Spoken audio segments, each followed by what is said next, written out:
പേരോടിനൊക്കെ വന്ന മാറ്റം വലിയ അത്ഭുതം തന്നെ. സന്തോഷമാണ്. അൽഹംദുലില്ലാഹ്, വലിയ മാറ്റമാണ് വന്നിട്ടുള്ളത്. മൂപ്പരിക്കൊരു വാദമുണ്ടിപ്പോ, ബദരീങ്ങൾ സഹായിച്ചു എന്നൊന്നും നമ്മൾ പറയരുത്. ബദരീങ്ങൾ സഹായിച്ചു എന്നൊക്കെ പറയുന്നത് മര്യാദ കെട്ട വാക്കാണ്. ശരിക്കും ശ്രദ്ധിക്കണം. ബദരീങ്ങൾ സഹായിച്ചു എന്നൊക്കെ നമ്മൾ പറയുന്നതൊരു മര്യാദകേടിൻ്റെ വർത്തമാനമാണ്. പിന്നെ ഇങ്ങനെയൊക്കെ വേണമെങ്കിൽ പറയാം. എങ്ങനെ? ബദരീങ്ങൾ മുഖേന അല്ല സഹായിച്ചു, ബദരീങ്ങൾ കാരണമായി അല്ല സഹായിച്ചു എന്നൊക്കെ പറയലാണ് അതിൻ്റെ മര്യാദ. അല്ലാത്ത വർത്തമാനം പറയുന്നത് മര്യാദ വർത്തമാനമാണ്. അൽഹംദുലില്ലാഹ്, പേരോടിനെ കൊണ്ടത് പറയിപ്പിച്ചത് ഞങ്ങളുടെ അക്ഷീണയത്നമുള്ള അധ്വാനം തന്നെയാണ്. കുറച്ചുകൂടി കഴിയുമ്പോ അള്ളാനോട് തന്നെ പറഞ്ഞാ മതി, റബ്ബ് തന്നെയല്ലേ കഴിവുള്ളവൻ എന്ന ഇടത്തേക്ക് അദ്ദേഹത്തിൻ്റെ മനസ്സ് എത്തിച്ചേരുമാറാകട്ടെ എന്ന് ആത്മാർത്ഥമായി ദുആ ചെയ്യുകയാണ്. മാത്രമല്ല, മൂപ്പരിപ്പ ചില ഉദാഹരണങ്ങളൊക്കെ പറയുന്നുണ്ട്. അള്ളാഹുവിൻ്റെ റസൂലിനോട് നമ്മൾ എന്തെങ്കിലും ഒരു കാര്യത്തിന് സഹായം തേടുകയാണെങ്കിൽ പോലും നമ്മൾ എന്താ വിശ്വസിക്കേണ്ടത്? റസൂലിനത് ചെയ്തു തരാൻ കഴിയുമെന്ന് വിശ്വസിക്കാൻ പാടുണ്ടോ? പേരോടാ പറയുന്നത്, പാടില്ല. റസൂലിന് കഴിയൂല, റസൂലിന് കഴിയൂല. പിന്നെ എന്തിനാ നമ്മൾ റസൂലുള്ളാഹിനോട് പറയുന്നത്, നബിയേ നിങ്ങളൊന്ന് ഇടപെടണേ, അതിലൊന്ന് ഇടപെട്ടിട്ടൊന്ന് സഹായം തരണേ, അതല്ലാതെ റസൂലിന് കഴിയുമെന്ന വിശ്വാസത്തിലല്ല. അതിന് മൂപ്പര് വേറെ ഉദാഹരണവും പറയുന്നുണ്ട്.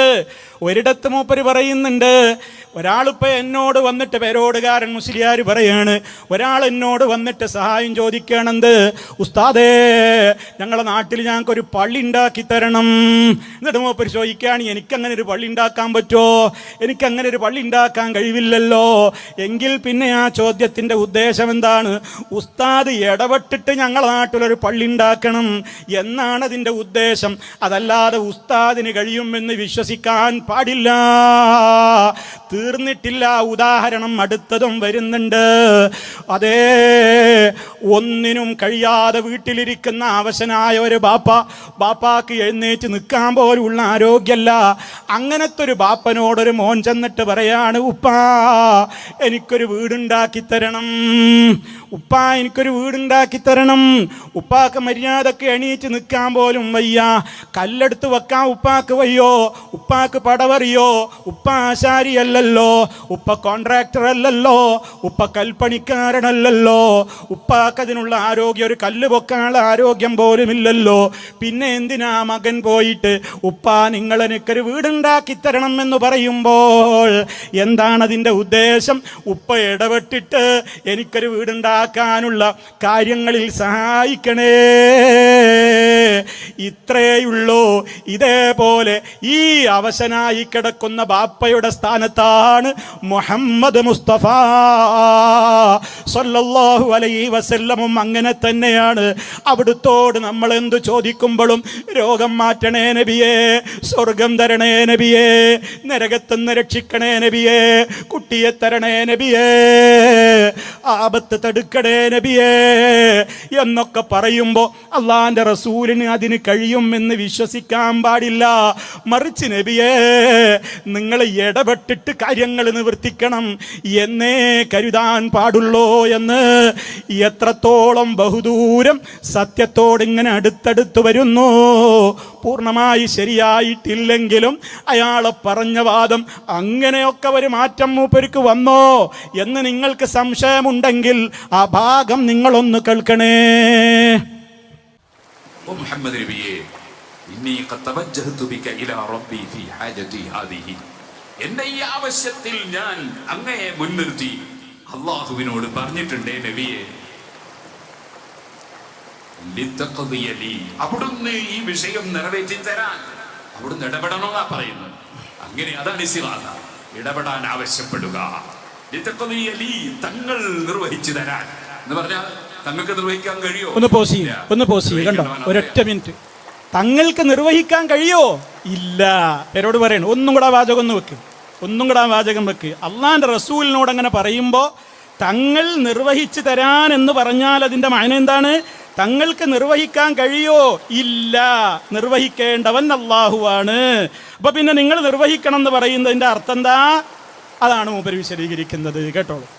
അവിടുന്ന് ഈ വിഷയം നിറവേറ്റി തരാൻ അവിടുന്ന് ഇടപെടണമെന്നാ പറയുന്നത്.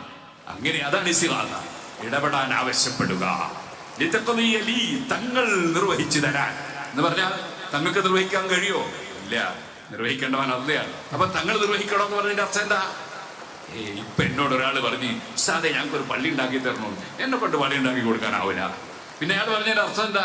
പള്ളി ഉണ്ടാക്കാൻ വേണ്ടി നിങ്ങൾ ഇടപെടണം എന്നാണ്. അതിനാണ് നിങ്ങൾ പള്ളി ഉണ്ടാക്കി തരണമെന്ന് പറഞ്ഞു. നമ്മൾ സാധാരണ പറയുന്നതാണത്. അതുപോലെയാണ് ഈ പറയുന്ന ഭാഷ. ഇനി പാപ്പന്റെ ഉദാഹരണം പറയുന്നത് കേട്ടോളി. അവശനായി കിടക്കുന്ന ബാപ്പാനോട് ചോദിക്കും പോലെ, ഒന്നിനും കഴിയാതെ കിടക്കുന്ന ബാപ്പ, ആ ബാപ്പാനോട് മകൻ വന്ന് പറയുന്നു, ബാപ്പ എനിക്കൊരു വീടുണ്ടാക്കി തരണം. കല്ല് പൊക്കാൻ അയാളെ കൊണ്ട് കഴിയൂല, മരെടുക്കാൻ അയാളെ കൊണ്ട് കഴിയില്ല, അയാൾക്ക് ആശാരിപ്പണി അറിയില്ല, അതേ പടവിന്റെ പണി അറിയില്ല. അയാളോട് വീടുണ്ടാക്കി തരണമെന്ന് പറഞ്ഞാൽ അർത്ഥം എന്താണ്? വീടുണ്ടാക്കാൻ വേണ്ടി നിങ്ങൾ ഇടപെടണമെന്നാണ്. ഇതുപോലെ കേട്ടോ, ഇതുപോലെ ആ വാചകം കേട്ടോ, ഇതുപോലെ ശ്രദ്ധിച്ചോ. കൊണ്ട് കഴിയൂല, മരെടുക്കാൻ അയാളെ കൊണ്ട് കഴിയില്ല, അയാൾക്ക് ആശാരിപ്പണി അറിയില്ല, അതേ പടവിന്റെ പണി അറിയില്ല. അയാളോട് വീടുണ്ടാക്കി തരണമെന്ന് പറഞ്ഞാൽ അർത്ഥം എന്താണ്? വീടുണ്ടാക്കാൻ വേണ്ടി നിങ്ങൾ ഇടപെടണമെന്നാണ്. ഇതുപോലെ നിങ്ങൾ ഇടപെടണമെന്നാണ്. ഇതുപോലെ നബി തങ്ങളോട് പറയാണ്, ഓ നബിയെ, തങ്ങൾ വീട്ടിൽ തരാൻ, അതായത് അല്ലാഹു എന്റെ ആവശ്യം വീട്ടിൽ തരാൻ തങ്ങൾ ഇടപെടണമെന്നാണ് അതിന്റെ അർത്ഥം. അവിടെ നിൽക്കട്ടെ, അതാണ് അതിന്റെ അർത്ഥം. അപ്പോ കാര്യം വളരെ വ്യക്തമാണ്. അൽഹംദുലില്ലാ, നല്ല മാറ്റാണ് മുസ്ലിയാരെ ഇങ്ങൊക്കെ വരുന്നത്. നാദാപുരത്തൊക്കെ എത്ര ഇങ്ങോട്ട് പറഞ്ഞിരുന്നത്, അതൊക്കെ അള്ളാഹ് കൊടുത്ത കഴിവ് കൊണ്ട് അവർ സഹായിക്കും. നാദാപുരമൊക്കെ കഴിഞ്ഞിട്ട് കൊല്ലം പിന്നിടുമ്പോൾ മുതലായില്ലേ ആ ഗണ്ണനവും പ്രഭാഷണമൊക്കെ. ഫാമിലി കോൺഫറൻസിൽ മുഴുവനും ഞങ്ങൾ മുദബ്ബിറുൽ ആലം എന്ന് പറഞ്ഞുകൊണ്ടുള്ളൊരു വിഷയത്തിന് നാടൊട്ടാകെ ക്യാമ്പയിൻ നടത്തിയവരാണ് കേരളത്തിൽ വിസ്ഡം ഇസ്ലാമിക് ഓർഗനൈസേഷൻ. അതേ പാത പിൻപറ്റി ഇവിടെ കർണാടക സലഫി അസോസിയേഷന്റെ പ്രവർത്തകരും കൃത്യമായി തന്നെ സമൂഹത്തോടത് ഉത്ബോധിപ്പിച്ചവരാണ്. മാറ്റങ്ങൾ കാണുന്നില്ലേ? ഇതിനാണ് ഇങ്ങനെ അധ്വാനിക്കുന്നത് സഹോദരങ്ങളെ. അപ്പോ നിങ്ങൾ ചിന്തിക്ക്, രോഗം മാറ്റാനും വെള്ളം തരാനും മഴ തരാനും ഒന്നിനും അള്ളാന്റെ റസൂലിന് കഴിയൂല, സ്വർഗം തരാൻ കഴിയൂല. ഒക്കെ ഇടപെടാൻ വേണ്ടി മാത്രമുള്ള ചോദ്യമാണ്. എങ്കിൽ ഇനി ഖുത്ബിയ്യത്ത് നിങ്ങൾ ചുട്ടുകരിക്കണം, മുഹീദ്ദീൻ മാല നിങ്ങൾ ചുട്ടുകരിക്കണം. എന്താ ഖുത്ബിയ്യത്തിലൂടെ നിങ്ങൾ ചൊല്ലുന്നത്? ബസ്സിറഫു ആദി സിറാതൻ അൻത സാലികുഹു ഫല്ലാഹു അഅതാകഹു വഅൻത മാലികുഹു വനജ്ജിഹി മിൻ ലദാ ഫിഹാ മഹാലികുഹു സുൽത്താന കുല്ലി വലി മുഹയ്യദ്ദീനി. മുഹയ്യിദ്ദീൻ ശൈഖിനോട് പറയാണ്, നിങ്ങൾ പ്രവേശിച്ച ഹിദായത്തിന്റെ വഴിയിലേക്ക് എന്നെയും ചേർക്കണേ, ഇടപെടണേ എന്നല്ല, നിങ്ങൾ എന്നെ അതിലേക്ക് ചേർക്കണം, എനിക്ക് നേർവഴി തരണം. അതാ മംഗലാപുരത്തെ വാദപ്രതിവാദത്തിൽ മുസ്ലിയാരി പറഞ്ഞത് ഇഹ്ദിന സിറാത്തൽ മുസ്തഖീം എന്നും ചോദിക്കാം. എന്നിട്ട് പറയുന്നത് എന്താ? നിങ്ങൾ ഇടപെടണം എന്നൊന്നുമല്ല പറയുന്നത്. ഫല്ലാഹു അഅതാകഹു, അത് തരാനൊക്കെയുള്ള കഴിവ് അല്ലാഹ് നിങ്ങൾക്ക് തന്നിട്ടുണ്ട് ശൈഖേ. അതുകൊണ്ട് വഅൻത മാലികുഹു, അതുകൊണ്ട് നിങ്ങളാണിപ്പോൾ അതിൻ്റെ ഉടമ, നിങ്ങളാണിപ്പോൾ അതിൻ്റെ അധികാരി, നിങ്ങളാണതിൻ്റെ ഉടമസ്ഥൻ. അതുകൊണ്ട് നിങ്ങളോട് ചോദിക്കുന്നത്, കത്തിയാളുന്ന നരകത്തിയിൽ നിന്ന് എന്നെ കാത്തുകൊള്ളണേ. കാരണം നിങ്ങൾക്കാണതിൻ്റെ അധികാരം തന്നിട്ടുള്ളത് എന്നിങ്ങനെ പറയുന്ന ഖുത്ബിയ്യത്ത് ഇനി ചൊല്ലാൻ പാടുണ്ടോ? തീർന്നില്ലല്ലോ. മുഹയ്യിദ്ദീൻ മാല ചൊല്ലാൻ പറ്റോ? മുഹയ്യിദ്ദീൻ മാല ചൊല്ലാൻ പറ്റോ? വല്ലേ നീലത്തീന്നും എന്നെ വിളിപ്പോർക്ക് വൈകൂടാവുത്തീരം ചെയ്യും ഞാനെന്നോവർ ഏത് സ്ഥലത്ത് വെച്ച് എന്നോട് വിളിച്ചാലും വിളിച്ചോന്റെ വായ പൂട്ടുന്നതിൻ്റെ മുമ്പ് ഞാൻ ഉത്തരം ചെയ്യുമെന്നാണ് മൊഹീദ്ദീൻ ശൈഖ് പറയുന്നതത്രേ. ഞാൻ ഇടപെട്ട് അള്ളാനോട് പറയുമെന്ന ഒരു വാചകം അവിടെ ഇല്ലല്ലോ. എങ്കിൽ ഇനി മൊഹീദ്ദീൻ മാലയുടെ സ്ഥാനം എവിടെയാണ്? ഉള്ളാളത്തെ മാലയുടെ സ്ഥാനം എവിടെയാണ്? മടവൂര് മാലയുടെ സ്ഥാനം എവിടെയാണ്? റിഫാഴി മാലയുടെ സ്ഥാനം എവിടെയാണ്? അജ്മീർ മാലയുടെ ചരിത്രം ആലം എവിടെയാണ്? അതേപോലെ തന്നെ നൂറുകണക്കിന് ആളുകളുടെ പേരിൽ നിങ്ങൾ മാലപ്പാട്ട് കെട്ടിയിട്ടില്ലേ? മൗലിദ് കെട്ടിയുണ്ടാക്കിയിട്ടില്ലേ? അതിലൊക്കെ അവരോട് വിളിച്ച് നേരിട്ടങ്ങനെ സഹായം തേടുന്ന ഇതൊന്നും ഇനി പാടില്ല എന്നുള്ള അവസ്ഥയിലേക്ക് എത്തിയെങ്കിൽ അതേ എവിടെ എത്തി? അൽഹംദുലില്ലാ, മാറ്റങ്ങൾ ഞങ്ങൾ ഇനിയും പ്രതീക്ഷിക്കുകയാണ്.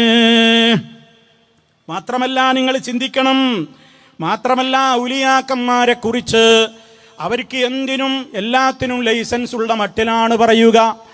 എന്തേ നിങ്ങൾ ആലോചിക്കുക, ഔലിയാക്കന്മാരെന്ന് പറഞ്ഞാൽ തഖ്വയുള്ളവരാണ്.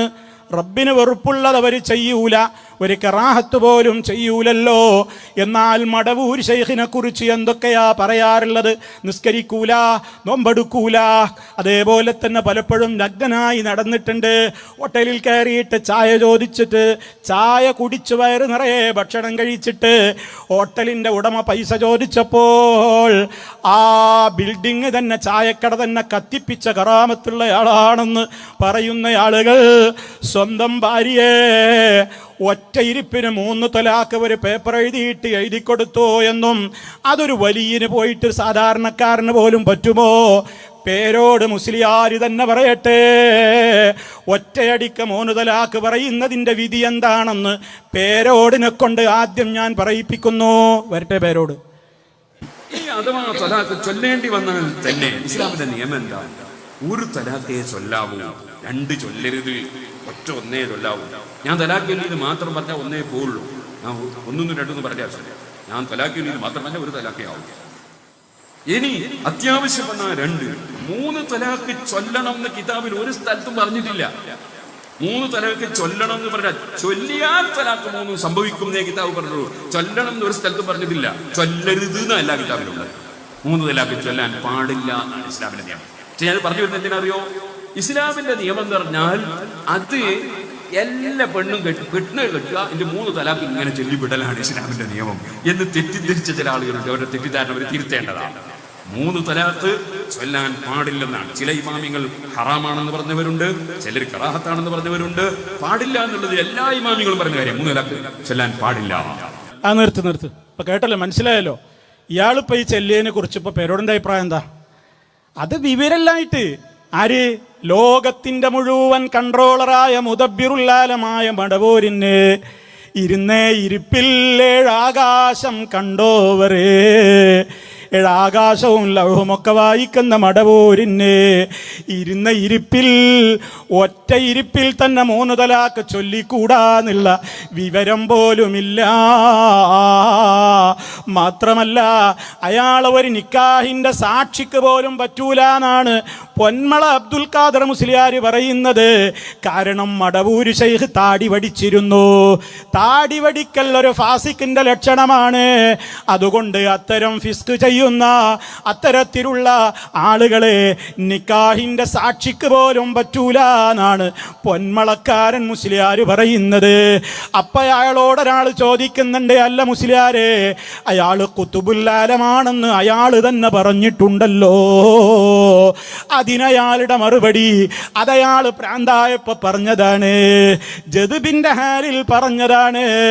അപ്പൊ അടുത്ത ചോദ്യം അയാളോട്, അയാൾക്ക് ജദ്ബില്ലാന്നും അയാൾ പറഞ്ഞിട്ടുണ്ടല്ലോ. അതിന് പൊന്മളക്കാരന്റെ മറുപടി, ജദ്ബില്ലാന്ന് പറഞ്ഞതും ജദ്ബിന്റെ ഹാലിൽ തന്നെയാകും. നിങ്ങളൊന്ന് ആലോചിച്ചു നോക്കി, ലോകം മൊത്തം കൺട്രോൾ ചെയ്യുന്ന മുദബ്ബിറുൽ-ആലമിന്റെ ഒരു ദുരവസ്ഥ. ഇയാളാണത്രേ ആകാശഭൂമികളെ കൺട്രോൾ ചെയ്യുന്നത്. ഇയാളാണത്രേ നമുക്ക് ശ്വസിക്കാനുള്ള വായു തരുന്നത്, കുടിക്കാനുള്ള വെള്ളം തരുന്നത്, ആകാശത്തെ ഭൂമിയാക്കുന്നത്, ഭൂമിയെ ആകാശമാക്കുന്നത്, ഗർഭസ്ഥ ശിശുവിനെയും പ്രസവിക്കപ്പെട്ട കുഞ്ഞിനെയും വരെ, ആണിനെ പെണ്ണാക്കുന്നത് പെണ്ണിനെ ആണാക്കുന്നത്, എന്തും ചെയ്യാൻ കഴിവുള്ളതെന്ന് വിശ്വസിക്കുന്ന അവസ്ഥയിലേക്ക് ഓ സഖാഫിമാരെ, ഒരു വിഭാഗത്തെ നിങ്ങളാണ് എത്തിച്ചത്. നിങ്ങളാണ് ഇതിനൊക്കെ പണ്ട് കൂടെ പിടിച്ചത്. നിങ്ങളാണ് ഇതിനൊക്കെ ആയത്തോതിയിട്ട് ദുർവ്യാഖ്യാനിച്ചത്. ഇപ്പൊ നിങ്ങൾ കിടന്ന് മോങ്ങുകയാണ്. നിങ്ങൾ പിടിച്ചെടുത്തും കിട്ടാതെ ഒരു വിഭാഗം അങ്ങ് മുന്നോട്ട് പോയി. അതുകൊണ്ട് അവരൊക്കെ ഇപ്പൊ വ്യാജന്മാരാണെന്നാണ് പേരോട് പറയുന്നത്. ആരാ വ്യാജൻ? ആരാ വ്യാജൻ? മടവൂര് ഖുതുബുൽ-ആലമാണെന്ന് പറയുന്നവര്, മടവൂരാണ് ലോകത്തിന്റെ നിയന്ത്രണം എന്ന് പറയുന്നവര്, അത് റാഫിള കക്ഷിയാണെന്ന് പറഞ്ഞില്ലേ? ആ റാഫിള കക്ഷിയുടെ അതേ വാദം കേരളത്തിൽ ചെലവാക്കാൻ ചില വ്യാജ ത്വരീഖത്തുകാർ വന്നിട്ടുണ്ടത്രേ. അത് പറയുന്നത് അഹ്സനി ഗ്രൂപ്പിനെയാണ്. അഹ്സനി അത് പച്ചയായിട്ട് വിളിച്ചു പറയുന്നുണ്ട്.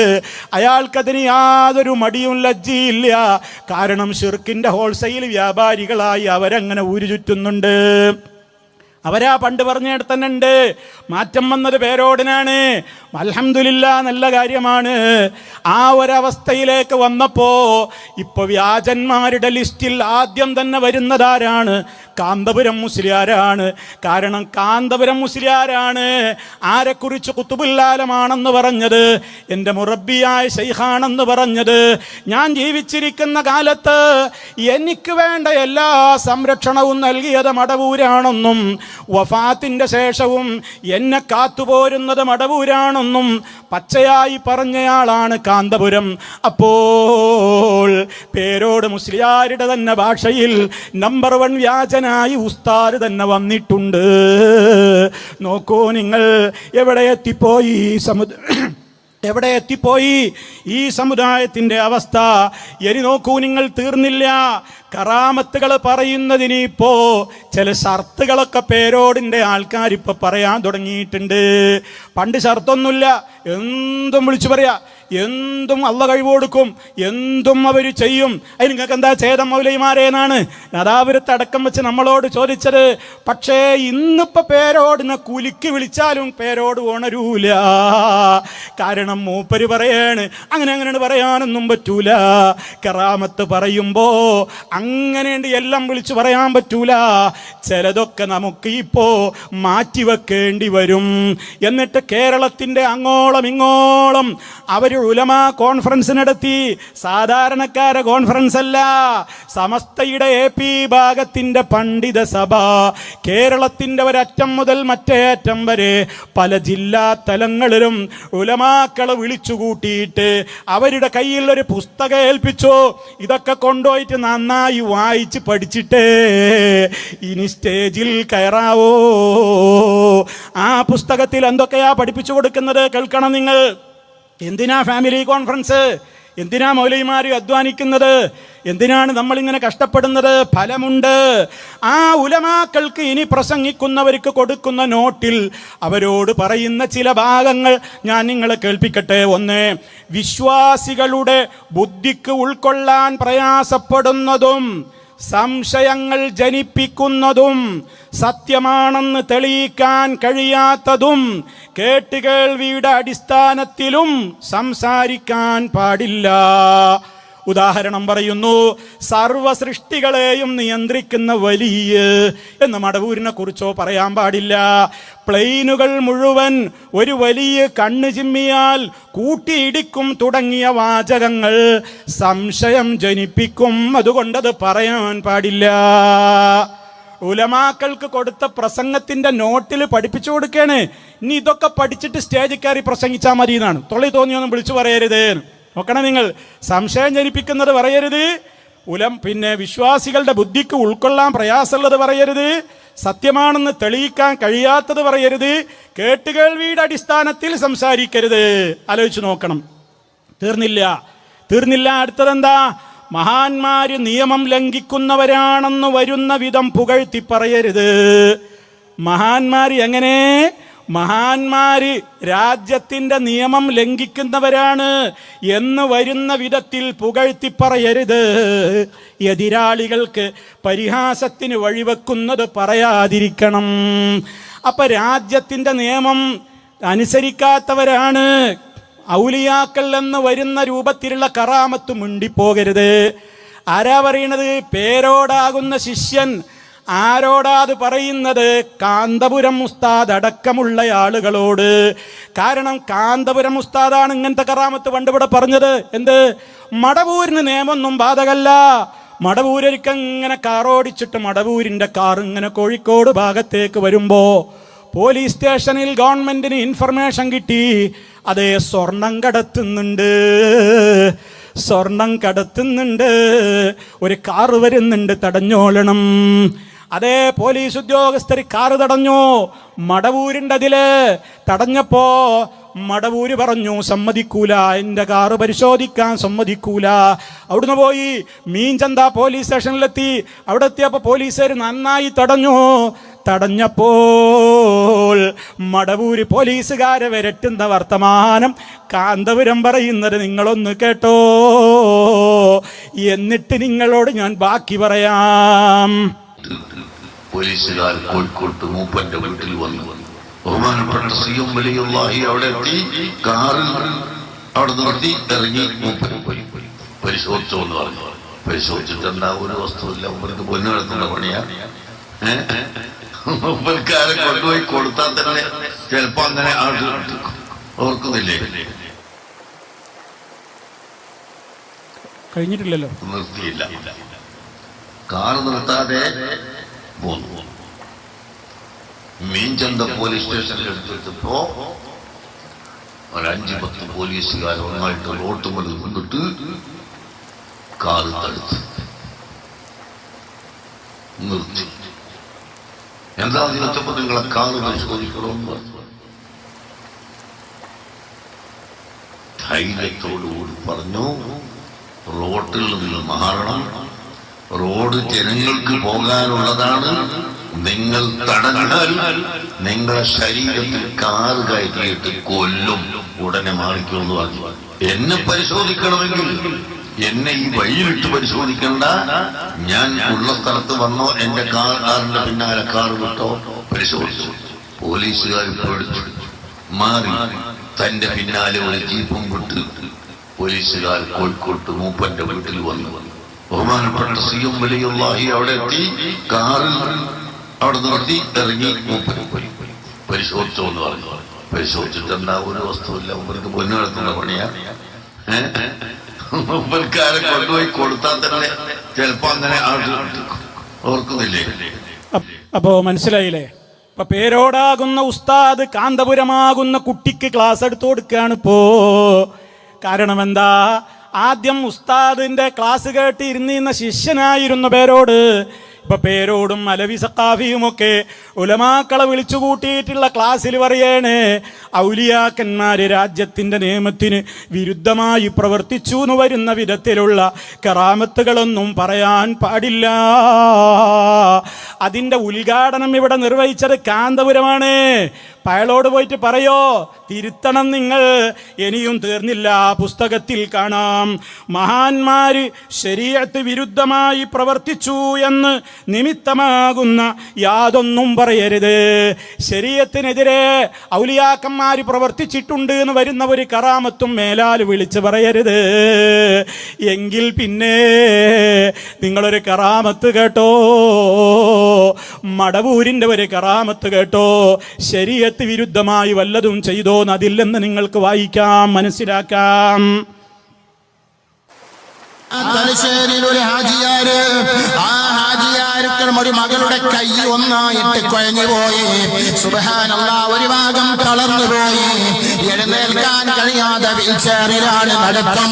വീൽചെയറിലാണ് ബാത്റൂമിലേക്ക് പോകുന്നത്. വീൽചെയറിലാണ് അടുക്കളയിലേക്ക് ഭക്ഷണം കഴിക്കാൻ പോകുന്നത്. 2 കുട്ടികളുള്ള സഹോദരിയുടെ വിഷമങ്ങളും പ്രയാസങ്ങളും പറഞ്ഞപ്പോ സിഎം വലിയുള്ളാഹിനെ വിളിക്കാൻ ആവശ്യപ്പെടുന്നു. CM മറിയമ്മാനെ വിളിക്കാൻ ആവശ്യപ്പെടുകയാണ്. ഖുത്ബുൽ ആലമിന്റെ നേർച്ചയിലേക്ക് നേർച്ച വെക്കാൻ ആവശ്യപ്പെടുകയാണ്. സുബ്ഹാനല്ലാഹ്. തലശ്ശേരി ടൗണില് വലിയ തുണിഷാപ്പ് നടത്തുന്ന മുനീർ ഹാജിയാണ്. അയാളുടെ ഫോൺ നമ്പർ എന്റെ കയ്യിലുണ്ട്. പ്രിയപ്പെട്ട മുഅ്മിനീങ്ങളെ, ആ മുനീർ ഹാജി അതാ പറയുകയാണ്, സുബ്ഹാനല്ലാഹ്. അതാ 2 ദിവസം കഴിഞ്ഞ് 3ാമത്തെ ദിവസം ഖുത്ബുൽ ആലമിന്റെ മൗലീദ് ചൊല്ലി പെണ്ണ് നല്ല വസ്ത്രം ധരിച്ച് സുഗന്ധം പുരട്ടിയങ്ങ് കടന്നപ്പോൾ എല്ലാവരും ഉറങ്ങിപ്പോയി, മക്കളും ഉറങ്ങിപ്പോയി. ഭർത്താവ് വിദേശത്ത് കുവൈറ്റിന് ജോലി ചെയ്യുകയാണ്. പറ്റാപ്പതിര നേരത്ത് കുറ്റാക്കൂരിരുട്ടിൽ ഒരാള് വന്നിട്ട് കൈ തടവുന്നു. ആരാണെന്ന് ചോദിച്ചപ്പോൾ മറുപടിയില്ല. സുബ്ഹാനല്ലാഹ്. പിറ്റേന്ന് നേരം വെളുത്തപ്പോൾ കൈ താഴ്ത്തിയ കൈ ഉയർത്താൻ കഴിയാത്ത കൈ, ചലിപ്പിക്കാൻ കഴിയാത്ത കൈയതാ ചലിച്ചു തുടങ്ങുന്നു, ചലിച്ചു തുടങ്ങുന്നു. എന്നെ പേടിച്ചോർക്ക് ഏതും പേടിക്കണ്ട, എന്നെ പേടിച്ചോർക്ക് ഞാൻ കേട്ടില്ലേ? എങ്ങനെയുണ്ട്? ശരീഅത്ത് വിരുദ്ധമായിട്ടുള്ളതൊന്നും ചെയ്യരുത്. പെണ്ണ് കുളിച്ചൊരുങ്ങി അത്തറ് പരട്ടി കിടന്നു, മടവൂരിനെ വിളിച്ചിട്ട് കിടന്നു, മൂപ്പര് വന്നു, കൈയാണ് തടവി കൊടുത്തുവാണ് സുഖായി. നല്ല ശരീഅത്തിന്റെ അനുകൂലമായ കറാമത്താണല്ലോ പറയണതല്ലേ. മുസ്ലിയാക്കളെ ഉളുപ്പ് എന്ന് പറയുന്നത് അങ്ങാടിയിൽ നിന്ന് വാങ്ങാൻ കിട്ടുന്നതല്ല. അത് അത്യാവശ്യം ഖുർആനും ഹദീസും പഠിച്ച് മനസ്സിലാക്കിയിട്ട് ഉണ്ടാവേണ്ട ഒരു മര്യാദയാണ്. അത്രേ ഞാൻ അതിനെക്കുറിച്ച് പറയുന്നുള്ളൂ. ഇനി നിങ്ങൾ കേട്ടോ, അതുകൊണ്ടും തീർന്നില്ല, അതുകൊണ്ടും അവസാനിച്ചിട്ടില്ല. ഇപ്പൊ പേരോടിന് വന്ന മാറ്റം, പേരോടിന് ഇതൊക്കെ പറയാട്ടോ. പേരോടിന് സംശയം ജനിപ്പിക്കാവുന്ന കറാമത്തൊക്കെ മറ്റുള്ളവർക്ക് അത് ബാധകം, മൂപ്പരിക്ക് അതൊക്കെ പറയാ. മൂപ്പരൊരിക്കൽ പറയുന്നുണ്ട്, ഒരു പെണ്ണിൻ്റെ വയറ്റിലേക്ക് ഹെയർ പിന്ന് പോയി. വേറൊരു പ്രസംഗത്തിൽ പറയുന്നുണ്ട് നാണയത്തൊട്ട് വിഴുങ്ങിന്ന്. അങ്ങനെ ഹെയർ പിന്ന് പെണ്ണിൻ്റെ പള്ളയിലേക്ക് പോയി. എന്ത് ചെയ്തിട്ടും ഹെയർ പിന്നുണ്ട് പോരുന്നില്ല. അവസാനം മൂപ്പരുടെ ഒരു ബിൽഡിംഗ് ഉണ്ട് കുറ്റ്യാടിയിൽ. ആ കുറ്റ്യാടിയിലെ ബിൽഡിങ്ങിലേക്ക് ഈ പെണ്ണ് 500 രൂപ അങ്ങ് നേർച്ചയാക്കിയപ്പോ അതാ ഹെയർ പിന്ന് പള്ളയിൽ നിന്ന് കയറി വന്ന ഒരൊറ്റ തുപ്പല്. 500 റുപ്യയുടെ കറാമത്താണ്, ബിൽഡിങ്ങിന്റെ കറാമത്ത്. ഔലിയാക്കന്മാരെ കറാമത്ത് കേട്ടിട്ടുണ്ട്. അപ്പൊ ബിൽഡിങ്ങിന് കറാമത്ത് ഉണ്ടാവൂലല്ലോ. ബിൽഡിങ് എന്ന് പറഞ്ഞാൽ മൂപ്പരല്ലേ, അപ്പൊ മൂപ്പരുടെ കറാമത്ത്. അപ്പൊ അത് സ്വയം പറയുന്നതിന് മൂപ്പർക്ക് കുഴപ്പമില്ല, മറ്റുള്ളവർ പറയുമ്പോഴേ പ്രശ്നമുള്ളൂ. അദ്ദേഹത്തിന്റെ ബിൽഡിങ്ങിന്റെ പേരിൽ ഒരുപാട് കറാമത്തിന്റെ പുസ്തകം പോലും മൂപ്പര് ഇറക്കിയിട്ടുമുണ്ട്. ഞാനിപ്പോൾ അതിലേക്ക് കടന്ന് സംസാരിക്കുന്നില്ല. ഇനിയും കേട്ടോ, മൂപ്പര് പറയണ എന്താണ്, കറാമത്തുകളൊക്കെ കേൾക്കുമ്പോഴേക്ക് അതൊക്കെ വിശ്വസിച്ചോളണം എന്നും നിർബന്ധമില്ല. ഭലേ ബേഷ്, പേരോട് അൽഹംദുലില്ലാ. എന്താ മാറ്റം? കറാമത്ത്, ആരെങ്കിലും ഒരു കറാമത്ത് പറയുമ്പോഴേക്ക് അത് വിശ്വസിച്ചില്ലെങ്കിൽ സുന്നിയാവൂലാനൊന്നും പറയാൻ പറ്റൂല. അങ്ങനെ വിശ്വസിക്കലൊന്നും നിർബന്ധമില്ല. വിശ്വസിക്കൽ നിർബന്ധം ഏത് മാത്രമേ ഉള്ളൂ? ഖുർആനിൽ പറഞ്ഞതാണെങ്കിൽ വിശ്വസിക്കണം, ഹദീസിൽ പറഞ്ഞതാണെങ്കിൽ വിശ്വസിക്കണം, 3 നൂറ്റാണ്ടിനിടക്കുള്ള സ്വഹാബത്തൊക്കെ പറഞ്ഞതാണെങ്കിൽ അതും വിശ്വസിക്കണം. അതല്ലാത്തതൊന്നും വിശ്വസിക്കേണ്ടതില്ല. വിശ്വസിച്ചില്ലെങ്കിൽ സുന്നീന്ന് പുറത്താകുന്നില്ല എന്ന് പേരോട് പറയുന്നുണ്ട്. പെട്ടെന്ന് ആ ഭാഗം കൂടി ഒന്ന് കേൾപ്പിക്കുക. ആരെങ്കിലും ഒരാൾ ഒരു കറാമത്ത് കഥ പറഞ്ഞാൽ അത് വിശ്വസിക്കാത്തത് കൊണ്ട് ഒരാൾ സുന്നത്തിമാരെന്ന് പുറത്തുമില്ല. ഏത് വിഷയവും വിശ്വസിക്കണമെങ്കിൽ അതിന് ശറഇന്റെ അടിസ്ഥാനത്തിൽ തെളിവുകൾ വേണം. തെളിവില്ലാതെ ഒരാൾ പറയുന്നത് വിശ്വസിക്കേണ്ടതില്ല. കറാമത്ത് ഉണ്ടാകാം എന്നതുകൊണ്ട് ഉണ്ടായി എന്ന് പറയാൻ പറ്റില്ല. ഉണ്ടായി എന്ന് പറയണമെങ്കിൽ അതിന് തെളിവ് വേണം. തെളിവ് എന്ന് പറയുന്നത് ഇസ്ലാമിക ശരീഅത്തിന്റെ അടിസ്ഥാനത്തിൽ തെളിവ് എന്ന് പറയുന്നത് എന്താണോ അങ്ങനെയുള്ള തെളിവ്. ഇല്ലെങ്കിൽ വിശ്വസിക്കണമെന്നില്ല, ഉണ്ടായിരിക്കാം, ഇല്ലാതിരിക്കാം, അത് വേറെ വിഷയം. വിശ്വസിക്കണം എന്നില്ല. വിശ്വസിക്കുക എന്നത് ഒരു മനുഷ്യന്റെ സ്വാതന്ത്ര്യം. ഖുർആനിൽ അല്ലാഹു തആല ഒരു കാര്യം പറഞ്ഞാൽ വിശ്വസിച്ചില്ലെങ്കിൽ അവൻ മുസ്ലിം ആവില്ല. നബി സല്ലല്ലാഹു അലൈഹി വസല്ലം തങ്ങൾ ഒരു കാര്യം പറഞ്ഞിട്ട് വിശ്വസിച്ചില്ലെങ്കിൽ അവൻ മുസ്ലിം ആവില്ല. കാരണം നബി സല്ലല്ലാഹു അലൈഹി വസല്ലം മഅസൂമായ നബി തങ്ങൾ ഒരു കാര്യം പറഞ്ഞ് വിശ്വസിച്ചില്ലെങ്കിൽ പിന്നെ അവൻ മുസ്ലിമാണ്. ഇതുപോലെ നീതിമാന്മാരാണ് എന്നതിൽ തർക്കമില്ലാത്ത കക്ഷികളാണ് സഹാബികൾ. സഹാബികൾ ഒരു കാര്യം പറഞ്ഞാൽ അത് കളവാവില്ല, അവർ പറയുന്നത് സത്യമായിരിക്കും. കാരണം അവർ എല്ലാവരും നീതിമാന്മാരാണ്. ഖുർആൻ കുല്ലൻ വഅദല്ലാഹുൽ ഹുസ്ന, എല്ലാവർക്കും സ്വർഗം കൊടുക്കാൻ വാഗ്ദത്തം ചെയ്തിരിക്കുന്നുണ്ട്. അങ്ങനെ പറഞ്ഞ ഒരു മഹാന്മാരാണ് സഹാബ്. ഇനി ഒരാളൊരു സ്വപ്നം കണ്ടു, അത് നമ്മൾ വിശ്വസിച്ചോളം അങ്ങനെയൊന്നുമില്ല. വിശ്വസിക്കലിന്റെ മാനദണ്ഡം വേറെ ഒന്നാണ്. 3 നൂറ്റാണ്ട് കഴിഞ്ഞാൽ പിന്നെ നബി സല്ലല്ലാഹു നിങ്ങൾ പറഞ്ഞില്ലേ, സാക്ഷി പറയാൻ ആവശ്യപ്പെടാൻ സാക്ഷി പറയുന്ന ആൾക്കാർ കേട്ടില്ലേ? അൽഹംദുലില്ലാ, വളരെ ഉഷാറായില്ലേ? കേട്ടില്ലേ? അൽഹംദുലില്ലാ, വളരെ ഉഷാറായില്ലേ? അങ്ങനെ വിശ്വസിച്ചോളന്നില്ല. ആരായി പറയണേ? ആരാണീ പറയണത്? പേരോട് മുസ്ലിയാർ. നാദാപുരത്ത് വെച്ചുള്ളവനടക്കം കേരളത്തിന്റെ വിവിധ ഭാഗങ്ങളിൽ നിന്ന് ഞങ്ങൾ മുഹീദ്ദീൻ മാലയിലെ കള്ളക്കറാമത്തുകൾ ഉയർത്തിപ്പിടിച്ചുകൊണ്ട് പറഞ്ഞപ്പോ ഞങ്ങളോടന്ന് നിങ്ങൾ പാടിയ പാട്ട് കേൾക്കണോ? എൻ്റെ വചനത്തെ പൊയ്യെന്ന് ചൊല്ലൂകിൽ അപ്പോളെ കൊല്ലുന്ന നഞ്ഞ് ഞാനെന്നോവർ അവരുടെ ദീനേയും ശേഷം ദുനിയാവേയും ആഖിറം തന്നെയും പോക്കും അതെന്നോവറി. മുഹീദ്ദീൻ മാലയിൽ പറഞ്ഞ വചനങ്ങൾ പൊയ്യാണത്, കളവാണെന്ന് പറഞ്ഞാൽ അവൻ്റെ ദീന് പോകും, ദുന്യാവ് പോകും, ആഖിറം പോകും. അപ്പം തന്നെ അവനെ കൊല്ലുന്ന നഞ്ഞാണ് ഞാനെന്ന് പറഞ്ഞ ആ മുഹീദ്ദീൻ മാല ഇനി ചവറ്റുകൊട്ടയിലേക്ക് വലിച്ചെറിയൂ കുറ്റ്യാടിക്കാരാ. പേരോട് മുസ്ലിയാരേ, നിങ്ങളല്ലേ 3 നൂറ്റാണ്ടിനിപ്പുറമുള്ളത് പറഞ്ഞിട്ടില്ലെങ്കിലും അത് വിശ്വസിച്ചിട്ടില്ലെങ്കിലും കുഴപ്പമൊന്നുമില്ല എന്ന് പറഞ്ഞിട്ട് ഇപ്പൊ നിങ്ങൾ മാറ്റി പറയുന്നു അല്ലേ? ഇതൊക്കെ ഞങ്ങൾക്ക് തിരിയുന്നുണ്ട്. മടവൂരിനെ കുറിച്ച് പൊക്കി പൊക്കി അങ്ങ് പറഞ്ഞിട്ട് നിങ്ങൾക്ക് പോലും അംഗീകരിക്കാനാവാത്തത് ഒരു കൂട്ടരിവിടെ പറയുന്നു. അതിനി തടയിടാതെ പറ്റൂല എന്നതുകൊണ്ടല്ലേ ഇപ്പൊ ഈ മലക്കം മറിച്ചലും അതുപോലെ തന്നെ ഈ തിരിച്ചുപോക്കൊക്കെ തീർന്നില്ല. ജാമിഉൽ കറാമാത്തുൽ ഔലിയ എന്നൊരു കിതാബ് അറിയോ പേരോട് മുസ്ലിയാരെ? നാദാപുരത്ത് വായിച്ച കിതാബാണത്.